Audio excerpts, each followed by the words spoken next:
주일 예배 9월 26일 9월의 마지막 주 주일 예배 또 하나님께 드리도록 하겠습니다.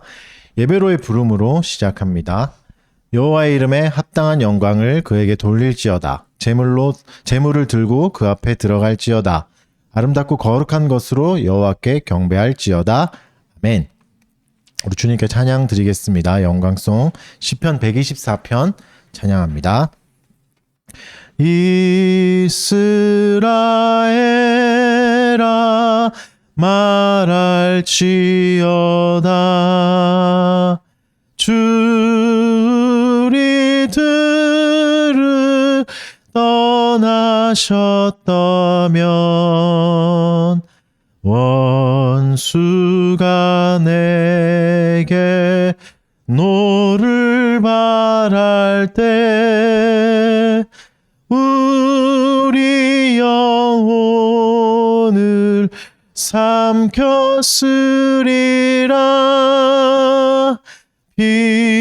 피난처 되신 우리 하나님. 이스라엘아 말할지어다. 주리 들을 떠나셨다면 물과 시내가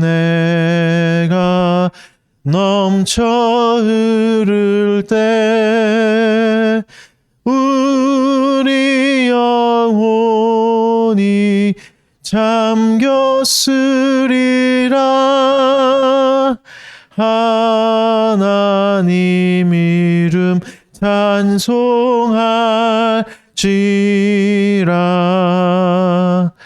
우리 영혼이 벗어났도다. 새가 올무에 벗어남같이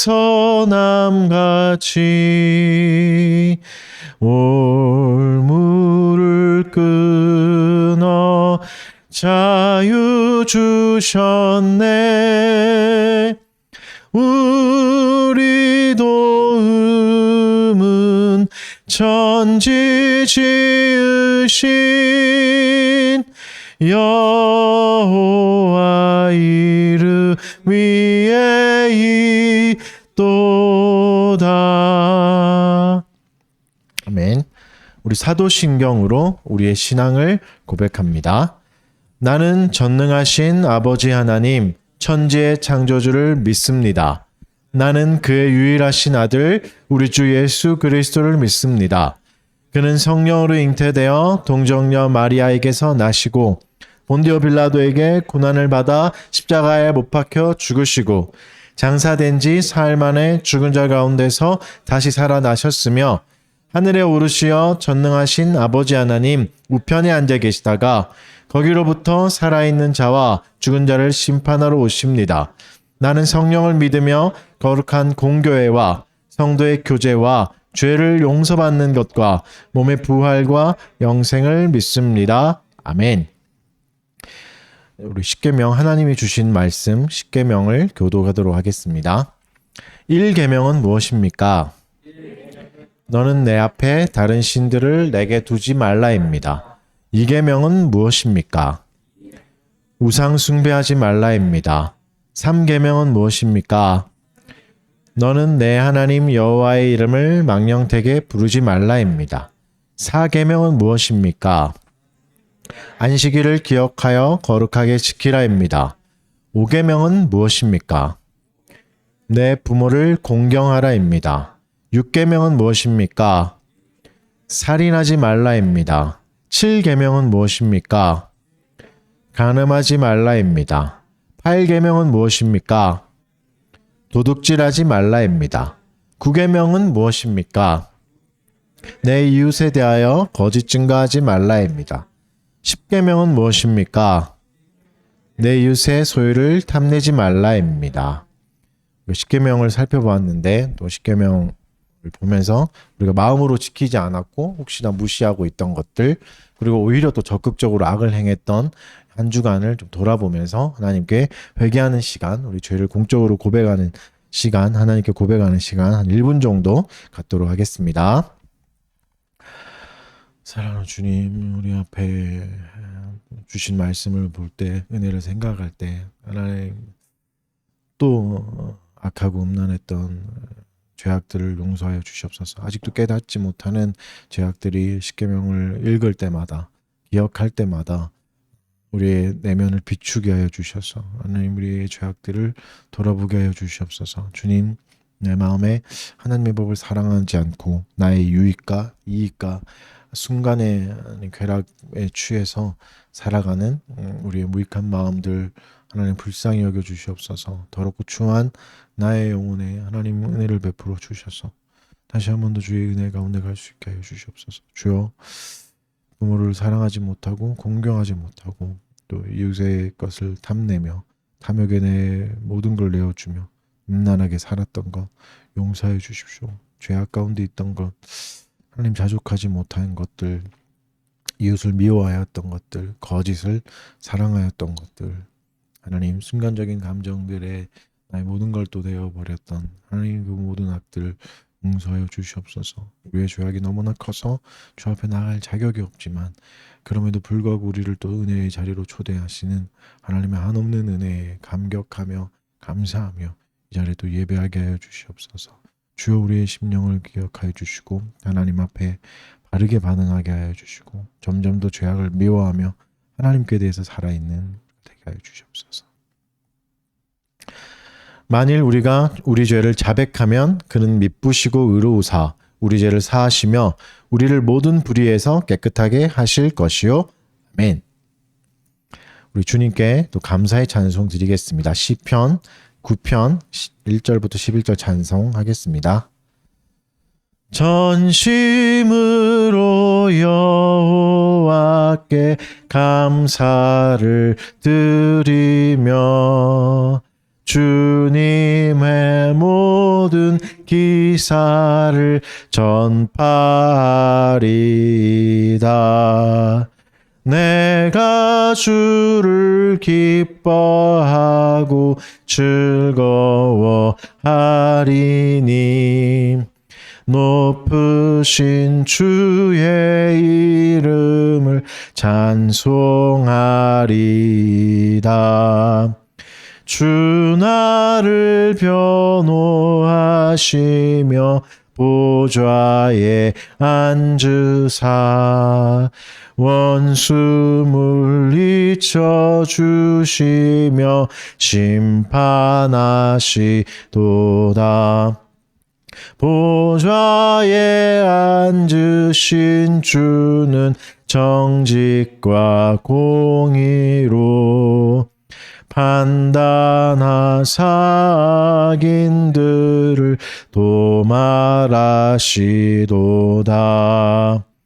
주 이름을 아는 자는 주지하리니 주를 찾는 무리들을 주 버리시지 않네. 너희는 시온에 계신 주를 찬송하며 그 행사를 백성 중에 선포할지어다. 아멘. 제가 잠깐 기도하겠습니다. 사랑하는 주님, 감사합니다. 하나님의 은혜에 또 힘입어 아무 자격 없는 우리들이 주 앞에 나오게 되었습니다. 한량없는 은혜를 입혀주시고 또 우리를 지난날 지켜주시고 보호해 주셔서 또 이 자리에 서로가 서로를 또 대면하며 만날 수 있게 해주신 것 감사드립니다. 하나님, 어려운 시기에 또 어려운 세대를 살아가는 한 명 한 명의 성도들 기억하여 주시옵소서. 불쌍히 여겨 주시옵고 매일매일 새 힘과 능력을 공급하여 주셔서 하루를 잘 견디고 또 주의 말씀을 붙잡고 살아가는 지체들 되게 하여 주시옵소서. 한 주간 하나님 추석 명절을 맞이하여 또 가정에 내려가서 고향에 내려가서 또 오랜만에 가족을 만나 쉼과 위로를 누린 지체들이 있습니다. 하나님, 그 지체들에게 더욱더 위로를 더하여 주시옵고 우리의 영원한 본향을 사모할 수 있는 계기가 되게 하여 주시옵소서. 또 명절을 보내면서 혹시나 마음에 상한 것이나 어려움들 있다면 또 주께 맡기고 또 우리를 용서하시고 우리의 모든 허물을 벗겨주시는 주께 은혜를 구하게 하여 주시옵소서. 상한 심령이 있다면 위로하여 주시고 또 하나님의 말씀으로 하나님 치료되는 시간이 되게 하여 주시옵소서. 적잖이 어려운 시간을 보내고 있는 지체들이 있다면 하나님 기억하여 주시고 하나님 함께하여 주시고 더욱더 다가가 주셔서 따뜻한 숨길로 말씀하여 주시고 우리의 길을 인도하여 주시옵소서. 또 직장에 이직을 준비하고 있는 지체들이 있으니 하나님 좋은 길을 열어주시고 하나님 원하시는 길로 이끌어가 주시옵소서. 또 아름다운 가정을 꾸리고 가정을 이끌어가고 있는 아름다운 가정들 하나님 기억하여 주시고 또 우리가 그 가정을 위해서 기도하는 것들 잊지 않게 하여 주셔서 정말 아름다운 가장이 서고 아름다운 또 아내가 서서 모두에게 본받을 만한 또 하나님의 자랑이 될 만한 아름다운 가정이 교회 안에서 잘 만들어져 갈 수 있도록 하나님 지켜주시고 인도하여 주시옵소서. 또 생활의 전선에서 힘들게 일하고 공부하고 있는 지체들이 있습니다.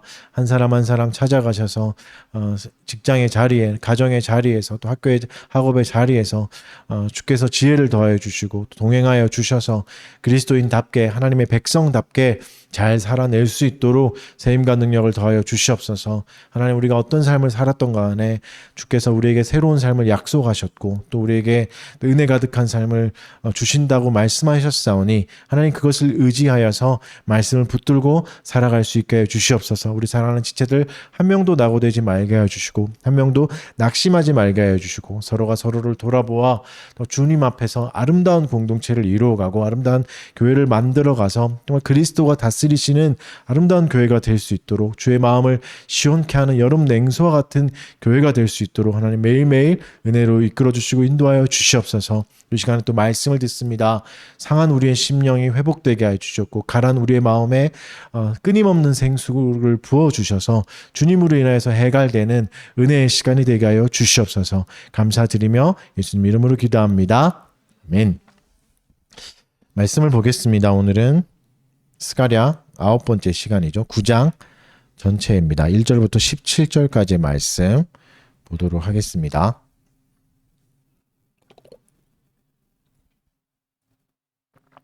(9장) 1절부터 17절 말씀입니다.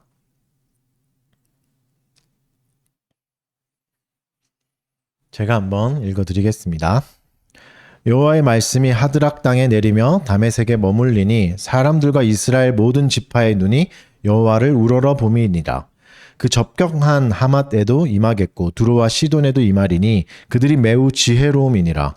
두로는 자기를 위하여 요새를 건축하며 은을 티끌같이 금을 거리에 진흙같이 쌓았도다. 주께서 그를 정복하시며 그의 권세를 바다에 쳐넣으시리니 그가 불에 삼켜질지라. 아스글론이 보고 무서워하며 가사도 심히 아파할 것이며 에그론은 그 소망이 수치가 되므로 역시 그러하리라.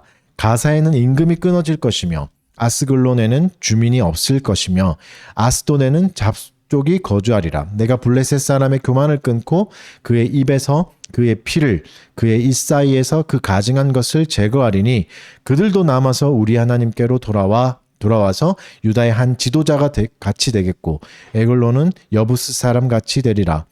내가 집을 둘러 지인을 쳐서 적군을 막아 거기 왕래하지 못하게 할 것이라. 포악한 자가 다시는 그 지경으로 지나가지 못하리니 이는 내가 눈으로 친히 봄이니라. 시온에 따라 크게 기뻐할지어다. 예루살렘에 따라 즐거이 부를지어다. 보라, 내 왕이 내게 임하시니 그는 공의로우시며 구원을 베푸시며 겸손하여서 나귀를 타시나니 나귀의 작은 것 곧 나귀 새끼니라. 내가 에브라임의 병거와 예루살렘의 말을 끊겠고 전쟁하는 활도 끊으리니 그가 이방 사람에게 화평을 전할 것이요 그의 통치는 바다에서 바다까지 이르고 유브라데 강에서 땅끝까지 이르리라. 또 너로 말할진대 내 언약의 피로 말미암아 내가 내게 내 갇힌 자들을 물 없는 구덩이에서 놓았나니 갇혀 있으나 소망을 품은 자들아 너희는 요새로 돌아올지라. 내가 오늘도 이르노라 내가 내게 갑절이나 갚을 것이라. 내가 유다를 당긴 활로 삼고 에브라임을 끼운 화살로 삼았으니 시온아 내가 내 자식을 일으켜 헬라 자식들을 치게 하며 너를 용사의 칼과 같게 하리라. 여호와께서 그들 위에 나타나서 그들의 화살을 번개같이 쏘아내실 것이며 주 여호와께서 나팔을 불게 하시며 남방 회오리 바람을 타고 가실 것이라. 만군의 여호와께서 그들을 호위하시리니 그들이 원수를 삼키며 물맷돌을 밟을 것이며 그들이 피를 마시고 즐거이 부르기를 술 취한 것 같이 할 것인즉 피가 가득한 동이와도 같고 피 묻은 제단 모퉁이와도 같을 것이라. 이날에 그들의 하나님 여호와께서 그들을 자기 백성의 양떼같이 구원하시리니 그들이 왕관의 보석같이 여호와의 땅에 빛나리로다. 그의 형통함과 그의 아름다움이 어찌 그리 큰지 곡식은 청년을 새 포도주는 처녀를 강건하게 하리라. 아멘. 네, 오늘은 스가랴 9번째 시간 갇혀 있으나 소망을 품은 자들이란 제목을 가지고 말씀 전하도록 하겠습니다. 요즘 이제 우리 교회가 이제 박물관 투어를 하고 있잖아요. 9월에 투어가 이제 다 끝났습니다. 이제 성황리에 잘 끝났죠. 네, 끝났고 이제 뭐 참여하신 분들의 후기를 다 보셔서도 알겠지만 한국 근현대사를 좀 다시 돌아볼 수 있는 계기가 되었습니다. 특별히 저도 여러 번 참여하다 보니까 특히 이제 기억에 남는 게 독립운동가들을 좀 보면서 어떻게 저럴 수 있었을까 하는 생각을 좀 다시 하게 됐어요. 왜냐하면 그 시대에는 나라가 없어졌잖아요. 그러니까 우리가 뭐 경제 조금 어렵고 정치가 뭐 흉흉한 이 정도가 아니라 나라 자체가 없어서 보호를 받을 수 없고 또 심지어 이제 그때는 이제 한 30년이 지난 시점에서는 아이들이 이제 소학교나 이런 학교에서 일본말로 수업을 하고 일본말로 생활을 하는 그러니까 조선말을 찾아볼 수 없는 시대가 됐죠. 그러니까 사람들이 수많은 지식인들도 심지어 독립운동가들도 변절하는 시점이 왔었어요. 근데 그때 청소년, 뭐 15살, 16살 같은 그런 청소년들이 유관순 누나도 그렇죠. 그분도 누나라고 해도 되나? 그분도 열사도 어렸었잖아요. 청소년 20대가 안 된 10대인데 엄청난 기계가 있었고 엄청난 정신이 있었잖아요. 그리고 그때 대세는 일본이었거든요. 일본 천황한테 가는 게 그냥 대세였어요. 흐름이었고 지금처럼 주식하는 게 유행이고 재테크하는 게 유행인 것처럼 그냥 다 안 하면 바보가 되는 그런 시대였는데 아무런 힘도 없고 뭔가 할 수 없는 청소년들이 꿋꿋하게 독립을 향한 고문을 받으면서도 이제 엄청난 기계를 자랑했던 걸 보면서 어떻게 저럴 수 있었을까 하는 생각이 진짜 많이 들게 됐고 물론 이제 그런 사람들이 흔하지는 않았습니다. 변절자들이 훨씬 많았어요. 대세니까. 흔하진 않았지만 그래도 전혀 없지도 않은 그런 걸 보면서 그들이 가졌던 소망이 대체 뭘까? 어떻게 이 어려운 시간을 견뎌냈을까? 나라도 없는데, 그렇죠? 뭐 북간도에 가서 이제 막 독립운동을 전쟁도 했던 그런 사람들을 보면서 그러니까 그 소망이 이제 이들을 나라 없는 시대를 견디게 하지 않았나. 물론 서름도 있었고 얼마나 서러웠겠습니까? 여권도 없는 거잖아요. 만들 수도 없는 그런 시대에 대단하지 않았을까 생각했습니다. 그러면서 우리가 사는 시대도 뭐 깊이와 넓이는 좀 다르지만 항상 힘들잖아요. 모든 시대가 살아가는 게 한 번도 우리가 경험해 보지 못한 재난, 세계적인 재난을 또 겪고 있는 거고 어려운 시대를 살아가는 거죠. 집값을 보면 서울에서 진짜 살아남을 수 있을까? 개인적인 생각에 그런 생각을 종종 하거든요. 이제 어디 산골로 가야 되지 않을까? 그런 생각도 이제 하고 있는데 두려움도 생기죠. 근데 그때 이제 그러면 이 시대에 우리의 소망이 뭘까? 하나님이 지금 이 시대에 우리에게 주고 싶은 말씀, 주시고 있는 말씀은 뭔가 이런 생각을 좀 했는데 그래서 오늘 본문은 특히 그런 주제에 또 맞는 부분입니다. 소망에 대해서 말하고 있거든요. 우리보다 더 어두운 시대를 살아갔었잖아요. 이 성경의 시대, 스가랴 시대 사람들은 그때 그 사람들도 나라가 없었고 포로기에서 돌아와서 이제 뭔가를 일궈야 되는 적들과 싸우면서도 경제도 일구고 다시 정치도 안정시켜야 되는 어려운 시대에 하나님이 사람들에게 소망을 주시는 그런 장면이 9장이에요. 그래서 9장 전체는 이제 내용을 간략하게 요약하면 이웃 나라들, 이스라엘의 이웃 나라들에 대한 하나님의 말씀입니다. 심판들이. 그래서 어려운 지명들이 좀 나오죠. 낯선 지명도 나오고 좀 많이 들어봤던 그런 지명들이 나오죠. 한 세 부분으로 나눌 수 있는데 1절부터 8절이 한 단락이고 여기는 이제 이웃 나라들의 심판을 상세하게 이제 설명하면서 그 가운데서도 우리를 지켜주신다는 하나님의 약속을 이제 말씀해 주세요. 그리고 9절부터 11절은 그리스도에 대한 예언입니다. 그리를 다스리시는 소망인 그리스도가 왕으로 오면서 그것은 평화의 왕국이고 우리에게 기쁨이 될 거다는 예언을 해주시는 거죠. 그리고 12절부터 마지막 17절까지 그 왕국 속에서의 삶, 그러니까 그리스도가 다스리시는 그 왕국을 나라에 사는 것이 어떤 삶인가, 우리가 승리할 것이고 악한 자들에게서 우리를 지켜주신다, 보호하신다는 내용을 알려주는 그렇게 전체적으로 간략하게 이런 내용입니다. 그래서 오늘은 하나님이 우리에게 주신 소망이 무엇인지 살펴보도록 하겠습니다. 먼저 이제 소망을 알려주시기 전에 하나님이 앞부분에서는 소망이 될 수 없는 것들을 먼저 말씀해 주십니다. 늘 그렇죠. 이제 왜 부정적인 걸 먼저 말하냐면 그걸 붙잡으면 안 되니까. 그렇잖아요. 저기로 절대 가면 안 돼. 부터 말하잖아요. 그러니까 아이가 뭔가 불가로 갈 때 아이를 데려놓고 좋은 걸 말하기보다는 그건 안 돼 라고 먼저 말해야 되잖아요. 그래서 이제 부정적인 걸 먼저 말하죠. 다양한 지명들이 나옵니다. 많이 들어보신 나라도 있을 거예요. 지역도. 다 이스라엘 근처에 있는 나라인데 하드락 땅과 이제 다메섹은 많이 들어봤죠. 다메섹은 이스라엘 북부 지역입니다. 북쪽에 있는 그 지역이고 그 땅에 여호와의 말씀이 내린다 라고 말씀하시고 머문다라고 말씀하세요. 머문다는 거는 계속 있는 거죠. 태풍이 그냥 지나가는 게 아니라 계속 있는, 좀 무서운 거예요. 사실은 말씀이 머문다는 건 여호와의 임재가, 그리고 이제 이스라엘뿐만 아니라 이제는 그 땅에도 머무는 거죠. 이스라엘 백성의 그 한계를 넘어서는, 우리만 하나님의 땅이야 생각했는데 이제는 북방 땅도, 저기였던 그 땅까지도 하나님의 임재가 임하는 거죠. 그 말 다른 말로 하면 하나님의 통치가 그 땅에도 이제 임한다. 하나님이 다스리신다는 걸 보여주시죠. 그래서 1절이 중요한데 여호와의 통치가 확장되는 이유를 말씀해 주십니다. 1절 말씀을 보면 여호와의 말씀이 하드락 땅에 내리며 다메섹에 머물리니 사람들과 이스라엘 모든 지파의 눈이 여호와를 우러러 보미니라.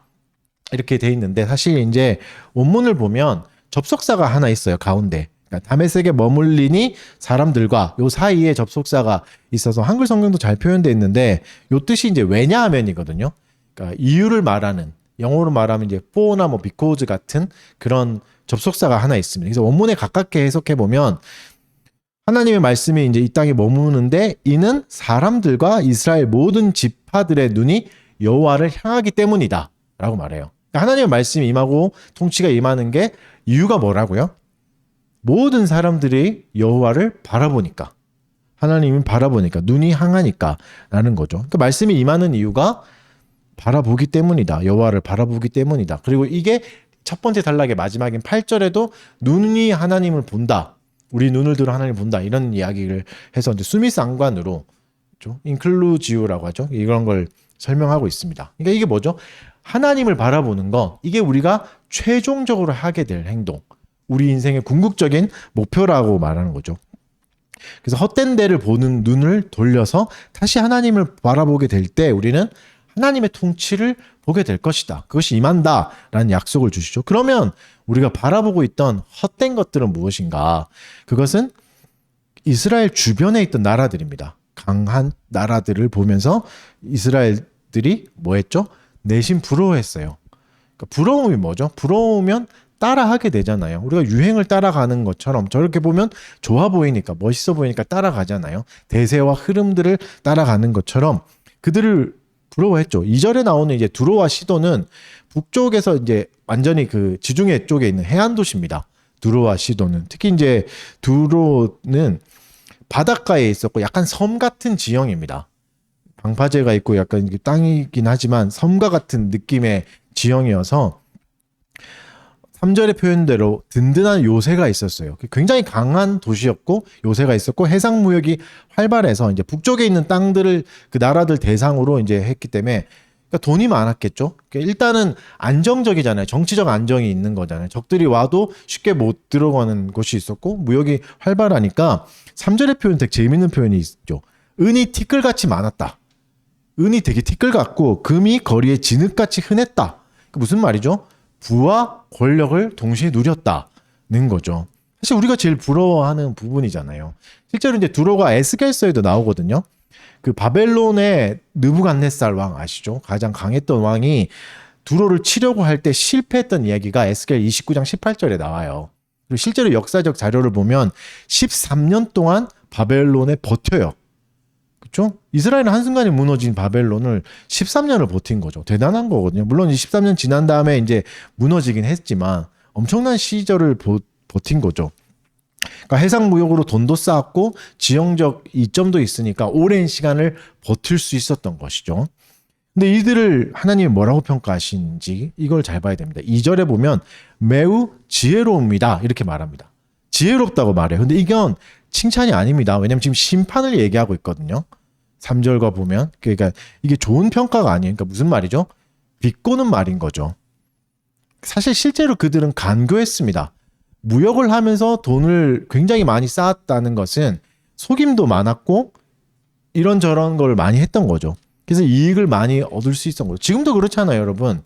악을 행하면 오히려 이익을 많이 얻을 수 있습니다. 거짓말하면 이익을 더 얻을 수 있어요. 사기칠 수 있잖아요. 다 그렇게 살아가는 지금도 그런 시대잖아요. 그때는 얼마나 더 했겠습니까? 그래서 우리가 조심해야 될 게 이겁니다.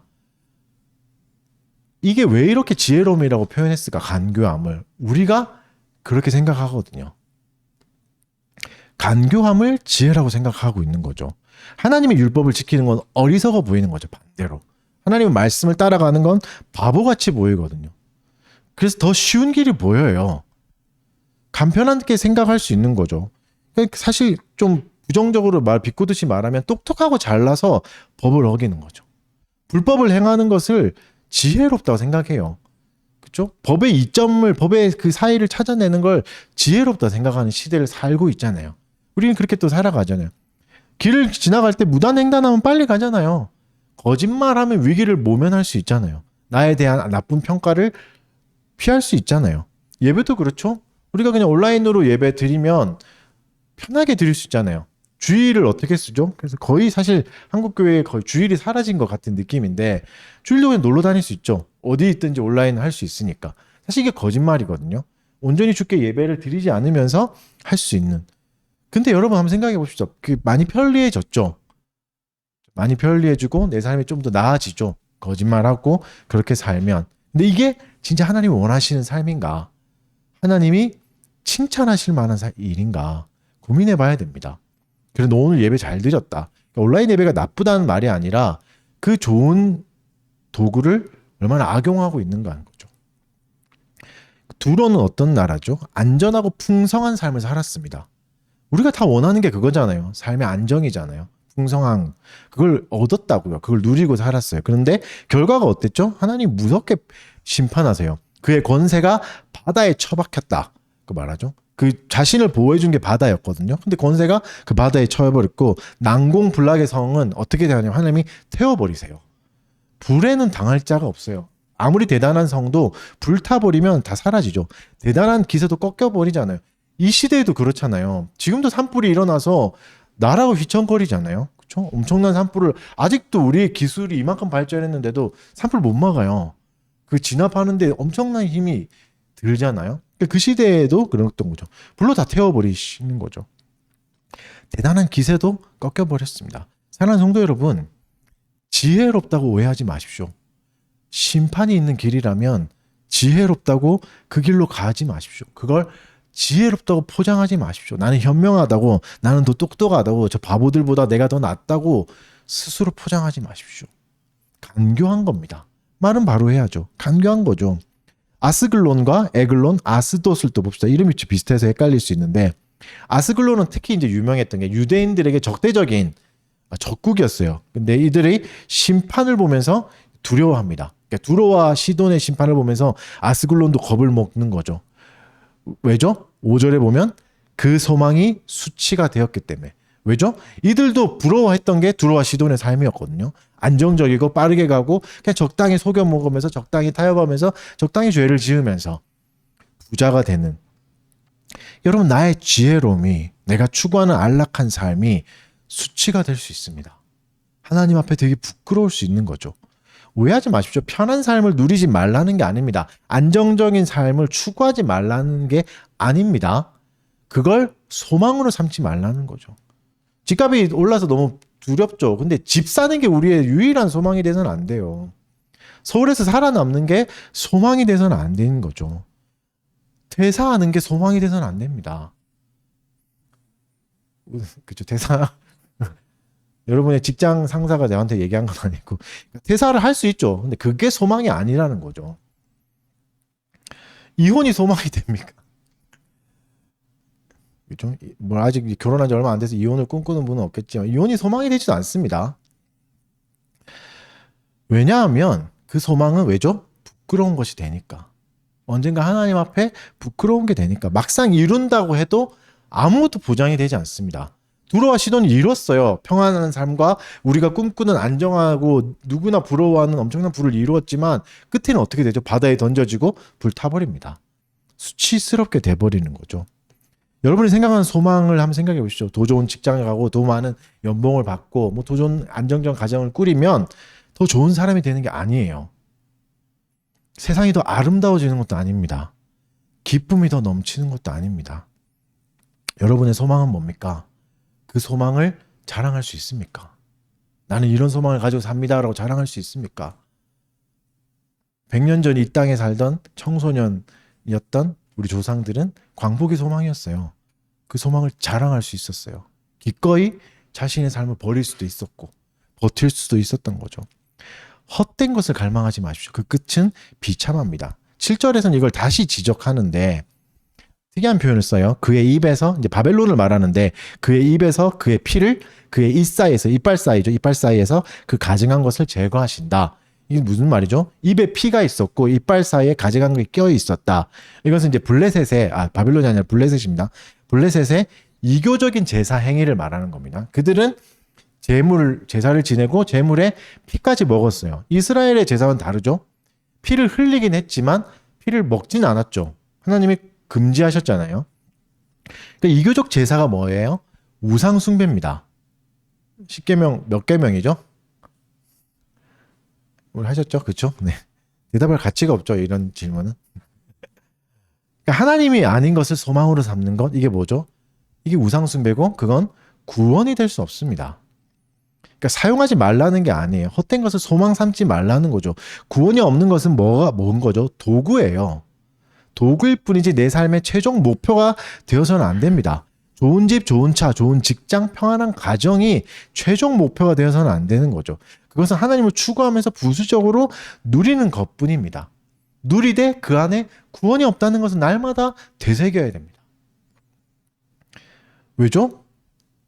그래야 더 기쁨을 누릴 수 있는 거죠. 뭐 예를 들어서 결혼하신 분들, 결혼이 구원이 됐습니까?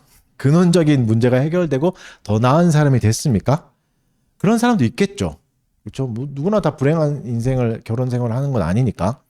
근데 그거는 만약에 좋은 효과를 받았다면 그건 결혼 자체가 주는 능력이 아니라 결혼을 통해서 하나님을 추구했기 때문에 얻게 되는 거잖아요. 그렇죠? 결혼 자체가 주는 게 아니라. 여러분 이제 뭐 싱글들도 있지만 결혼을 소망하시는 분들이 결혼하면 뭔가 해결될 것 같고 더 나은 사람이 될 것 같은 생각이 있는데 결혼한다고 되는 건 아닙니다. 그렇죠? 또 다른 문제들이 또 생기기도 합니다. 많은 고민들이 사라지기도 하지만 또 다른 문제가 생기기도 하는 거죠. 명절도 보냈잖아요. 험난한 명절을 보내시는 가정이 있다면 심심한 위로의 말씀 드립니다. 저희 집은 아닙니다. 저희 집은 행복한 명절을 잘 보내고 왔습니다. 결혼 자체가 구원이 되진 않습니다. 구원이 되진 않아요. 마찬가지로 우리가 꿈꾸는 환경의 변화가 우리를 더 나은 사람이 되게 해준다거나 없던 기쁨을 준다거나 행복하게 해주지 않는 거죠. 오히려 새로운 불이익이 생기고 새로운 불행이 따라옵니다. 환경의 변화는. 그럼 다른 직장 가도 그렇잖아요. 물론 돈도 더 벌을 수 있고 더 나은 걸 할 수 있겠지만 또 다른 불행도 있어요. 또 다른 어려움도 있을 거고.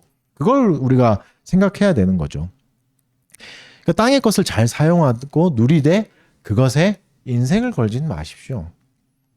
그러니까 그러니까 그게 쓰고 잘 버리면 되는 거예요. 주시면 잘 쓰고 버릴 때 잘 버리면 되는 거죠. 그러니까 없다고 해서 나의 정체성을 자꾸 뒤바꾸시면 안 됩니다. 나는 이걸 이루지 못해서 불행한 사람이야. 나는 찌질한 사람이야. 나는 뭔가 실패한 사람이야 라는 거 자꾸 정체성을 거기에 두는 거거든요. 그러니까 구원에 없다는 거는 그거가 없다고 해서 내 정체성이 바뀌는 게 아닙니다. 하나님의 백성이었다가 사탄의 백성이 되고 그런 게 아니라는 거죠. 그러니까 하나님의 평가는 바뀌지 않습니다. 있든 없든. 이게 중요한 사실이죠. 그러면 소망이 되는 건 뭡니까? 1절에서 이미 말해줘요. 답을 주시잖아요. 소망은 뭐죠? 우리는 언젠가 우리를 지으신 분을 대면하게 될 겁니다. 마주보게 될 겁니다. 여러분 한번 생각해 보시죠. 내가 어떤 사람인지 사실 평생 살아가도 몰라요. 그렇잖아요. 스스로도 몰라요. 인생에서 다 모를 수 있어요. 그런데 우리는 마침내 우리를 지으신 분을, 나를 속속들이 알고 계신 분을 만날 겁니다. 그분을 만날 때 우리는 다 알게 될 겁니다. 모든 비밀들, 우리의 지적 호기심이 완전히 채워지는 거죠. 이게 엄청난 거거든요. 평생을 가도 우리의 지적 호기심을 다 채울 수 없어요. 얼마나 많은 책을 읽어야 이제 그만 읽어도 되겠다 하겠습니까? 불가능하겠죠. 근데 더 이상 책도 안 읽어도 되고 더 이상 나에 대해서 생각해보지 않아도 나를 완전히 이해하게 될 날이 오게 되는 거죠. 이건 뭐죠? 엄청난 보상이죠. 그리고 이 말은 또 다르게 말하면 뭐죠? 우리 삶에 스스로 책임져야 될 날이 온다는 말이 되기도 합니다. 이게 하나님을 보게 될 것이다. 실제로 마주하게 될 것이라는 게 누구에게는 한없는 위로가 될 겁니다. 광복이 그랬죠? 광복이 누구에게는 한없는 위로가 됐고 광복이 누구에게는 절대 와서는 안 될 그게 됐던 거죠. 마찬가지입니다. 하나님을 보게 된다는 게 누구에게는 한없는 위로가 될 것이며 누구에게는 부담과 두려움이 될 겁니다. 꿋꿋하게 율법을 신뢰하며 지키려 했던 사람에게는 한없는 위로가 될 겁니다. 반면에 자기의 지혜로움을 의지하면서 사람들 눈을 속이며 살았던 사람에게는 부담과 두려운 날이 될 겁니다. 오지 않았으면 하는. 누누이 말하지만 바른 소망을 가지십시오. 바른 소망을 가십시오. 이 바른 소망이 가져다 주는 게 뭡니까? 그 이 결과를 잘 보면 알 수 있어요. 내 소망이 바른 건가? 7절에 이런 말을 해요. 후반절에서 그들도 남아서 우리 하나님께로 돌아와서 유다의 한 지도자같이 되겠고 에글로는 여부스 사람같이 되리라 라고 말해요. 이게 놀라운 말씀이에요. 이스라엘의 적이었거든요. 적이었고 적대적이었던 사람들이 사기만 치던 그런 사람이 하나님께로 돌아온대요. 그리고 유다 같은 사람이 되고 심지어 지도자같이 되는데요. 이 말은 뭐죠? 그냥 그 커뮤니티에 받아들여진 정도가 아니라 인정받아서 따르게 되는 사람이 된다. 그러니까 완전히 받아들인 거죠. 우리가 이민자들을 받아들일 때 어느 정도를 받아들일 때 최고로 받아들일까요? 이민자 대통령까지 나올 때. 그때 완전히 융합된 거잖아요. 그렇죠? 그런 게 올지 모르겠지만 이게 엄청난 기술입니다. 사실 이게 이루기 어려워요. 여러분 현대 과학이 발달하고 기술이 발달하면서 빠른 복수는 가능해졌습니다. 빠른 보복은 가능해졌어요. 그렇죠? 미국을 누가 친다 그럴 때 바로 이제는 드론을 보내서 날려버릴 수 있잖아요. 복수가 되게 빠른 시대가 됐어요. 심판과 복수는 쉬워진 시대가 돼가고 있어요. 근데 어려운 건 뭐냐면 깨어진 관계를 회복하는 겁니다. 우리가 또 새로운 신냉전 시대를 바라보고 있잖아요. 이번 UN 회의 때만 봐도. 새로운 냉전 시대가 시작되는데 이 깨어진 관계를 회복하는 게 되게 어려워요.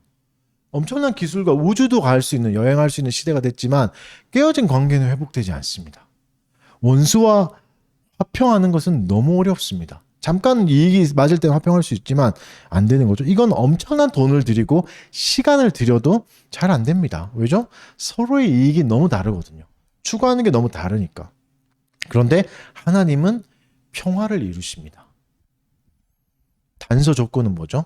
그들이 하나님께로 돌아올 때, 하나님만 바라볼 때, 우리가 진짜 바른 소망이 하나님만 바라보고 그분을 소망으로 삼을 때 우리는 그렇게 원하던 평화를 얻을 겁니다. 어떤 무기로도 이룰 수 없었던, 어떤 과학 기술로도 이룰 수 없었던 평화. 이게 진짜 안정적인 삶이잖아요. 여러분 안정적인 삶이 어떤 겁니까? 더 이상 어딜 가도 내 마음에 거치는 사람이 없고 저 사람은 싫어, 저 사람은 보기 싫어라는 사람이 없는 곳이 진짜 평화로운 곳 아니에요. 가정에도 그렇고. 그리고 여기 어려운 말 있죠. 여부스 사람들 같이 된다. 에글론이 여부스 사람 같이 된다는 것은 이제 유다에 동화되었던 여부스 사람을 얘기합니다. 이때가 이제 다윗 때의 이야기를 하는 건데, 다윗이 여부스 땅을 정복하고 그곳을 수도로 삼아요. 자기의 임시 거처로 수도로 삼으면서 그곳을 다윗성이라고 이제 이름 붙입니다. 그래서 이제 자연스럽게 여부스 족속이 편입돼 버려요. 유다에. 그게 뭔 말이죠? 공존이죠. 함께 되는.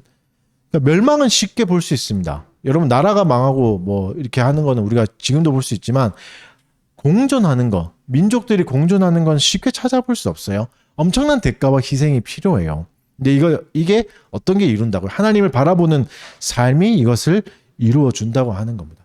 엄청난 말입니다. 이 말은 뭐죠? 하나님이 우리 마음 안에 있는 미움과 이기심을 지워버리신다는 겁니다.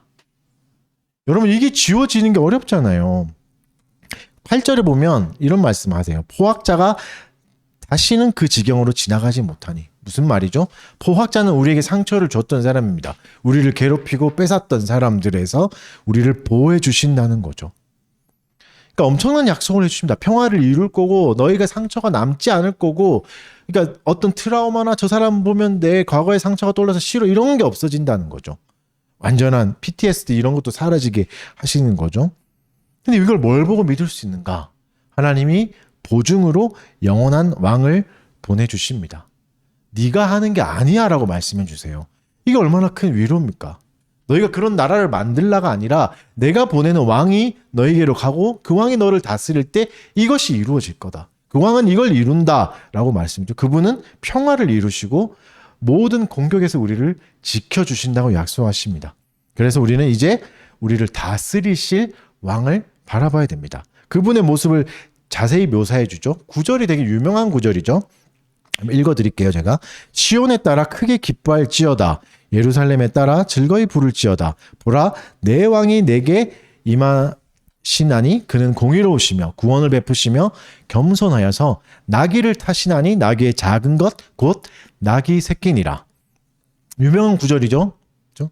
여러분, 보통 사람들은 자기를 위해서 왕권을 원합니다. 내가 왕이 되고 싶어.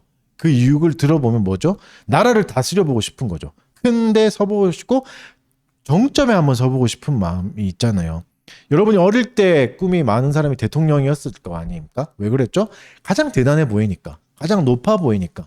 그게 되고 싶어 하는 거잖아요. 그러니까 보통 왕권을 탐하는 사람들은 뭐 내가 국민을 위해서 일하겠습니다 이렇게 해도 다 자기를 위한 거죠. 자기의 명예와 이런 걸 추구하는 거죠. 근데 우리를 위한 왕은 자기를 위해서 왕이 되지 않습니다. 그 왕은 우리를 위해서 왕이 되십니다. 왜냐하면 그분은 왕이 안 되셔도 돼요. 이미 왕이었거든요. 이 땅에 안 오셔도 될 분이었어요. 그런데 우리를 위해서 사람이 되신 거죠.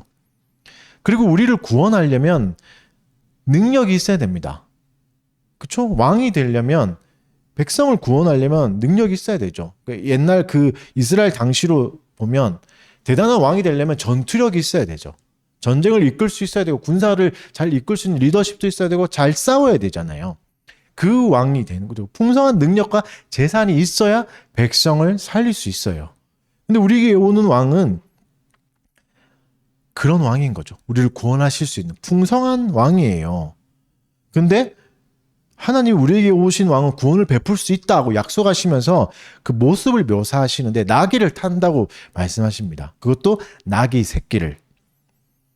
여러분, 하나님의 왕의 모습을 예언하시는데 굳이 그가 타고 있는 짐승을 예언한다는 건 분명히 이유가 있을 겁니다. 우리 식으로 말하면 뭐죠? 그가 타는 차를 말해주시는 거죠. 이런 차를 타고 올 거야 라고 말하는 거죠. 근데 나귀를 타요. 왕은 나귀를 타지 않잖아요. 물론 이제 그 열왕기상에 보면 솔로몬이 노새를 타기도 합니다. 잠깐. 그때는 이제 언제냐면 솔로몬이 이제 왕이 되지 못할 때 막 이렇게 위태위태할 때 다윗 왕이 죽기 거의 직전에 노새를 태워서 왕으로 삼아 주거든요. 그때니까 솔로몬의 왕권이 아직 든든하지 않을 때잖아요. 그래서 이제 노새를 탄 경험이 딱 한 번 있어요. 왕이 나귀를 탄 게. 근데 우리의 왕은 솔로몬과는 구별되는 뭔가가 있는 거죠. 왜냐하면 우리의 왕은 가난하지 않고 권력의 정점에 있을 때 나귀를 타시는 거거든요. 그러니까 가난해서 나귀를 타시는 건 아니에요. 권력이 모자라서 나귀를 타시는 게 아니에요. 이걸 왜 우리에게 말씀해 주실까? 왜 그분이 타는 거를 짐승을 말씀해 주실까? 한번 그 모습을 그려보십시오.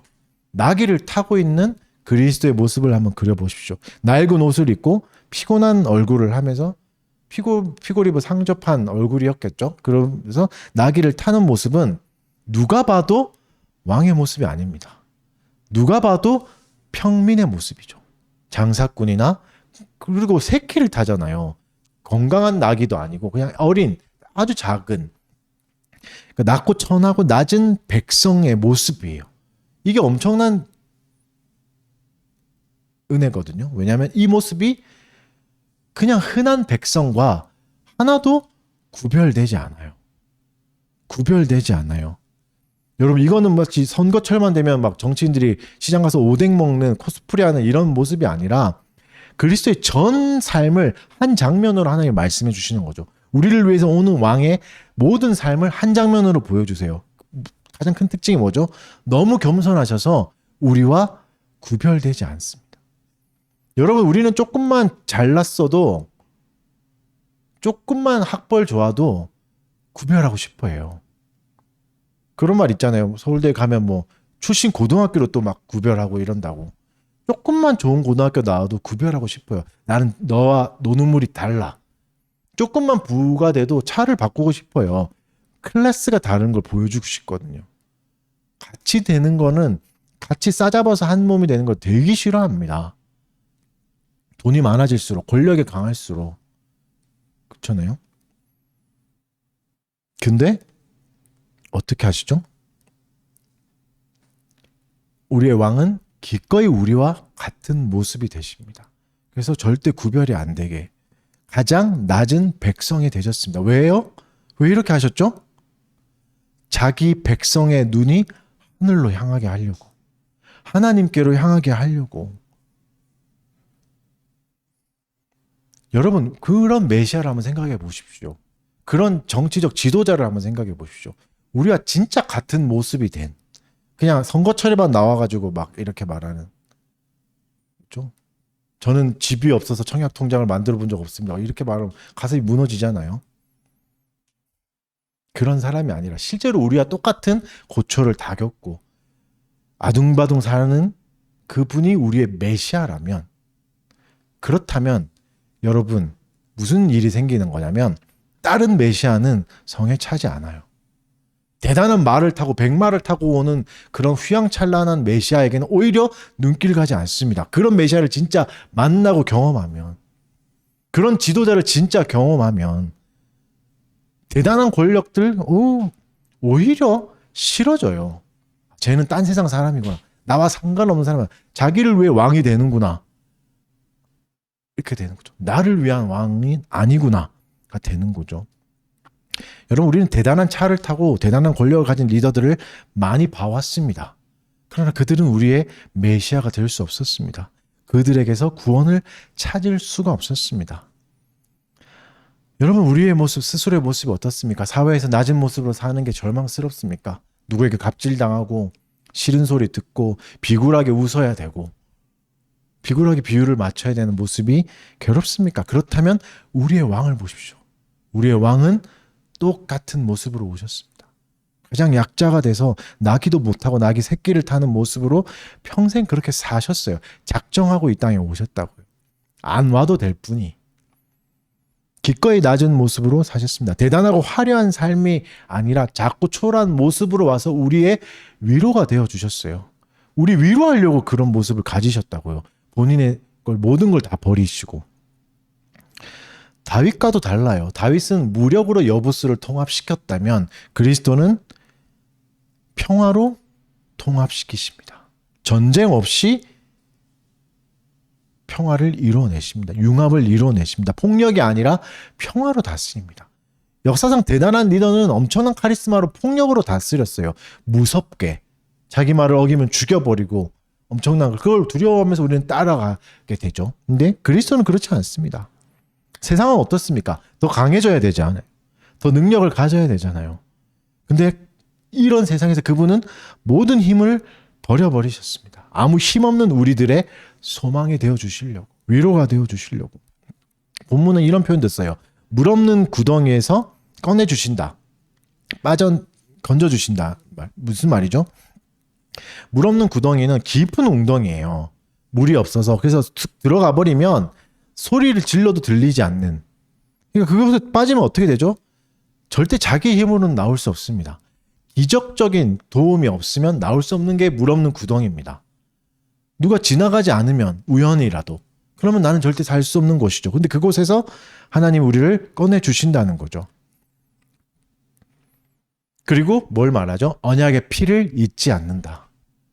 하나님이 왕을 보내셔서 흘리셨던 언약의 피, 아들까지 주시면서 보증해 주셨던 그 피를 하나님은 잊지 않겠다라고 보증해 주시는 거죠. 그래서 우리가 뭐가 되죠? 우리를 어떻게 부르시죠? 하나님이 갇혀 있으나 소망을 품은 자들이라고 말하죠. 나라를 잃었으나 광복을 소망하는 자들, 비참한 모습이지만 소망은 있는 자들이라고 말하는 거죠. 여러분, 우리의 삶은 갇혀 있는 것 같이 답답할 때가 있잖아요. 무시당하고 무력해서 나의 존재마저 부정당하는 날들이 있지 않습니까? 분노로 가득 차기만 하는 날도 있잖아요. 그런데 갇혀 있다고 해서, 그런 모습이라고 해서 소망이 없는 게 아닙니다. 우리의 왕은 우리의 요새가 되어 주십니다. 두로의 요새를 부러워하지 않아도 된다고 말씀해 주시는 거죠. 잘 나가는 사람들의 성공을 부러워하지 않아도 된다고 말씀해 주십니다. 내가 너의 요새가 되어 주겠다. 내가 너의 배경이 되어 주겠다. 내가 너의 수저가 되어 주겠다 약속하시는 거죠. 그분은 여전히 우리를 초청하고 계십니다. 절망한 우리들에게 딴 데 바라보면서 침 흘리고 있는 곳에 이리로 오라고 말씀해 주시죠. 그리고 약속해 주세요. 내게 갑절이나 갚겠다. 갑절은 2배잖아요. 이게 뭐죠? 완전한 행복입니다. 상상하지 못한 수준의 행복이죠. 사실 이 시대에도 갇혀있는 자는 많았습니다. 지금도 마찬가지고. 그런데 소망을 품은 자는 소수였습니다. 누구나 힘든 시간을 지나고 있죠. 지금도 마찬가지로. 그리고 이 생에서 소망을 가진 자는 드뭅니다. 욕하는 사람은 많아요. 이민 가야 된다. 소망이 없다. 떠나야 된다. 헬 조선이다. 이렇게 비아냥거리는 사람은 많다고요. 그러나 소망을 가진 사람은 없어요. 여러분에게 소망은 있습니까? 현실은 어차피 어렵고 괴롭고 힘듭니다. 우리에게 중요한 건 그런 현실이 아니라 이걸 견뎌낼 소망인 거죠. 하나님을 계속 지속적으로 주고 싶어 하는 거죠. 여러분, 일제강점기 계속 얘기해서 죄송한데, 일제강점기에는 그 시절에 소망이 있던 사람은 강추위도 견뎌냈어요. 저 북쪽 땅에 강추위도 견뎌냈고, 나라 잃은 서름도 견뎌냈습니다. 끝끝내 아무도 기대하지 않았던 광복을 맛봤죠. 아무도 할 수 없었던, 어떻게 조선이 스스로 광복할 수 있나 했던 걸 보게 된 거죠. 그리고 반대로 그 시대에 좀 똑똑하고 잘났다는 사람들은, 시대를 잃는다는 사람들은 다 변절했습니다. 친일파가 되었습니다. 그리고 그들은 그래도 그 후에도 사실 잘 살았어요. 시대를 여전히 잘 읽었거든요. 누구한테 붙어야 되는지 알았거든요. 그래서 대세를 잘 잡아서 나중에 장관도 돼요. 광복 후에. 그럼 나중에 대통령도 나옵니다. 그런 집안에서. 그런데 역사는 어떻게 평가하죠? 마냥 높여주거나 찬양하지 않습니다. 분명히 역사는 그들의 일생들을, 그 부모들의, 그 조상들의 일생을 기록해 놓습니다. 사라지지 않습니다. 아무리 지우려고 해도 못 지울 겁니다. 아직도 청산하지 못하는 과거를 가진 자로 평가합니다. 그런 자가 되고 싶습니까? 여러분, 보이지 않는, 기약이 없는 광복을 가지고도 35년을 버텨냈어요. 험난한 세월을 살아냈다고요. 어린 아이들조차도. 우리에겐 확실한 구원이 있죠. 이 땅을 다녀가셨던 분이 있다고요. 이미 2000년 전 이 땅에 살다 가신 분이 우리의 보증이에요. 그분이 지금도 우리의 왕이 되셔서 지금도 우리를 다스리고 계신다고 말씀하십니다. 무엇에 소망을 두겠습니까? 무엇이 여러분의 인생을 견디게 합니까? 하나님은 분명히 얘기하십니다. 갇혀 있으나 소망을 가진 자들을 기억하신다고. 그들에게 갑절을 약속하신다. 그리고 그들을 사용하십니다. 오늘 뒷부분에 보면 이런 무력하고 아무것도 쓸모없던 사람들을 어떻게 하죠? 전쟁에서 가장 중요한 도구인 화살과 칼로 사용하신대요. 무슨 말이죠? 가장 소망 없던 자를 하나님의 가장 중요한 도구로, 하나님의 도구로 사용하셔서 이 모든 전쟁을 끝내버리신다는 거죠. 여러분의 소망은 뭡니까? 여러분의 소망은 여러분에게 무엇을 보장하고 있습니까? 기가 막힌 운동에서 여러분을 반드시 건져주겠다고 약속하고 있습니까? 절망과 비참한 모습을 완전히 잊어버릴 수 있다고 약속하고 있습니까? 좋은 집만 사면 그렇습니까? 대단한 재산만 하면 여러분의 아팠던 과거도 다 사라집니까? 마음에 맺힌 슬픔을 완전히 사라지게 하고 기쁨으로 가득 채울 수 있습니까? 진짜 약속하고 있습니까? 말씀의 결론을 맺겠습니다. 소망이 있어야 됩니다. 소망을 잃지 마십시오. 소망이 우리를 견디게 하고 우리를 살아가게 합니다. 소망은 단순한 정신 승리가 아니에요. 소망은 단단한 삶을 만들어냅니다. 기계를 만들어내고 우리 삶의 아름다운 모습을 만들어내요. 소망은 우리를 하나님의 백성답게 자녀답게 살아가게 합니다. 스가랴 9장 15절, 오늘 본문의 15절엔 이런 약속을 하세요. 만군의 여호와께서 그들을 호위하시리니 그들이 원수를 삼키며 물맷돌을 밟을 것이며 그들이 피를 마시고 즐거이 부르기를, 이 부분 중요합니다. 술 취한 것 같이 할 것인즉 피가 가득한 동이와도 같고 피 묻은 제단 모퉁이와도 같을 것이라. 무슨 기쁨을 허락하시죠? 술 취한 것 같은 기쁨. 소망은 이런 기쁨이 있습니다. 엄청난 기쁨이죠. 술을 마셨을 때 누리는 그런 기쁨들 있잖아요. 여러분 너무 경건하게 사셔서 잘 모르시겠지만 잠깐 많이 마셔본 저로서는 술을 마시면 기쁨이 있잖아요. 술을 마시면 여유롭게 되고 넉넉해지고 막 다 용서하게 되고 막 이렇거든요. 더 마시면 개가 되긴 하지만 그런 기쁨을 약속해 주시는 거죠, 하나님이.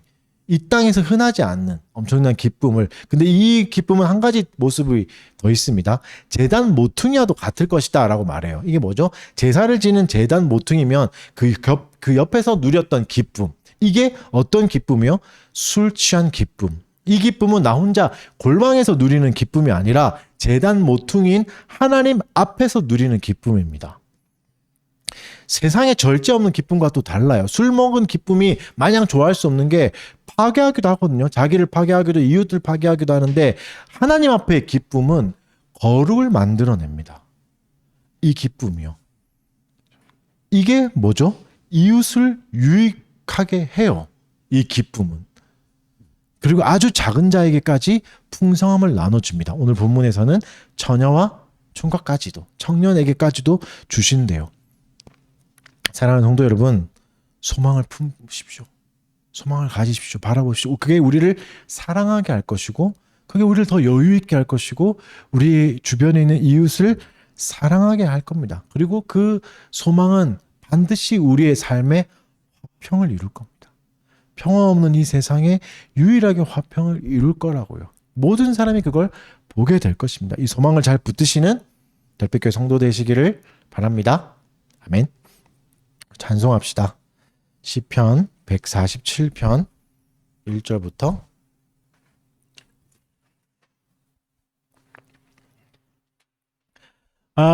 아름답고 선하다 주 찬양하는 것 예루살렘 세우며 포로된 백성과 상심한 자 모으사 주 고쳐주시며 저희들의 상처를 싸매어 주신다. 광대하신 하나님 그 지혜 한없다.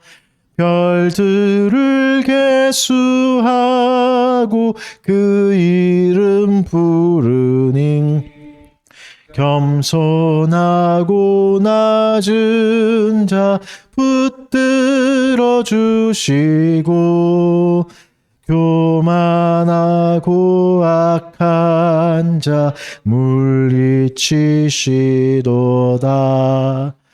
오 주님께 감사와 찬송을 드리자.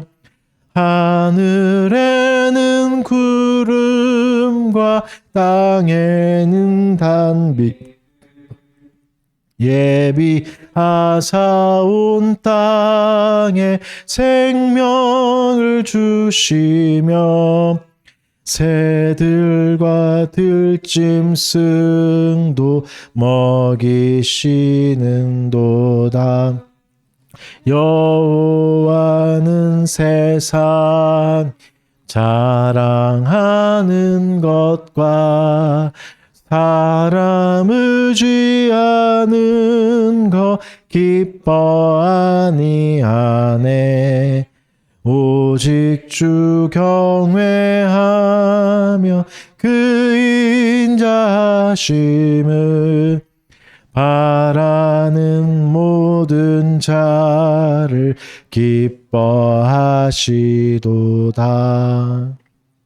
아멘. 헌상기도 하겠습니다.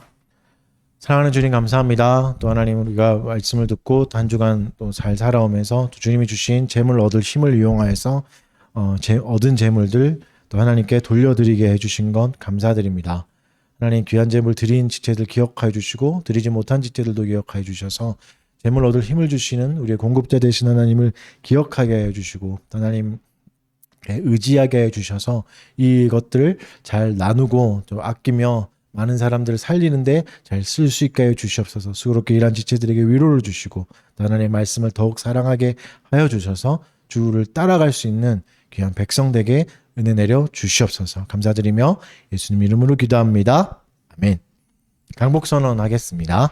여호와는 내게 복을 주시고 너를 지키시기를 원하며 여호와는 그의 얼굴을 내게 비추사 은혜 베푸시기를 원하며 여호와는 그 얼굴을 내게로 향하여 드사 평강 주시기를 원하노라 할지니라 하라. 아멘.